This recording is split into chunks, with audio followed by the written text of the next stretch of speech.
Because unfortunately, the newcomers and the new visitors into our lands didn't understand our spiritual belief system. They didn't quite understand that just because things are different doesn't mean that they're wrong.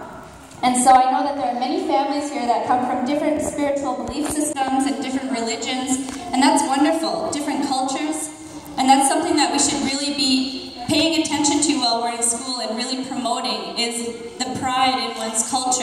And that's what I like to come in and do and share with people. Because as a small child, I didn't feel proud about being Inuit.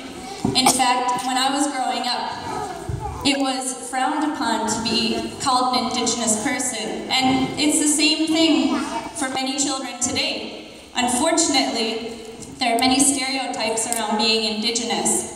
And these things are not always true. In our communities, we work very hard to instill Indigenous pride back into our communities because these are things that kept our families going for generations and generations and generations, all the way back through our ancestors. So things like throat singing, although they sound very musical, is something that's really, really important into my community. Because when I was growing up, there were not many people left in our community who could throat sing anymore. So when I wanted to learn, I couldn't just go and ask my mother, and I couldn't just go and ask my grandmother. In some cases, with my grandmother, for example, she was unwilling to share those things with me because of her experiences in the schools. She knew that if she were to teach me our language, Inuktitut, that I would possibly have some bad punishment for speaking our language while I was in school, and this scared her. She didn't want to put this on her children and on her grandchildren. And so while I was growing up, I had 17 uncles and aunties on my dad's side. My dad has 17 brothers and sisters, and none of them speak Inuktitut, even though my grandparents did.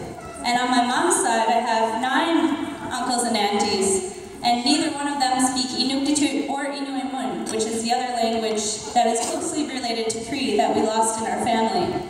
And so at about the age of 13, I really realized that I wanted to know more about our culture, so I started seeking it out. And this is something that I really hope that the children in this room will do. If they ever want to know more about their culture, I hope they go and they seek it out. Because sometimes you need to go a step further, and sometimes it's not really readily available to you.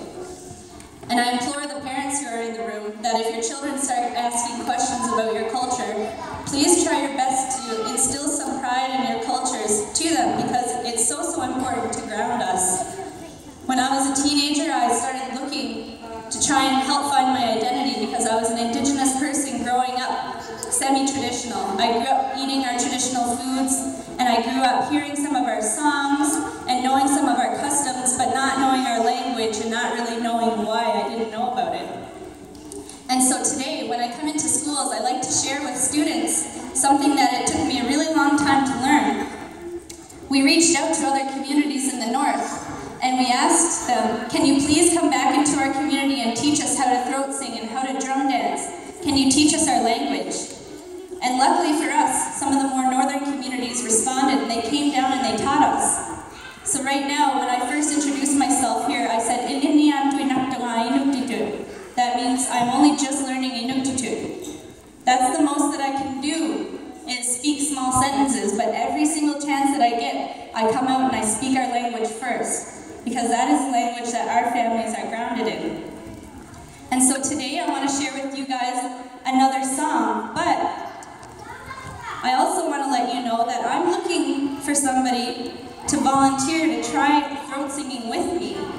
And I'm hoping somebody in the front will think about that while I'm singing my next song. And maybe if you know your friend is wanting to try throat singing, you can encourage them to come up and try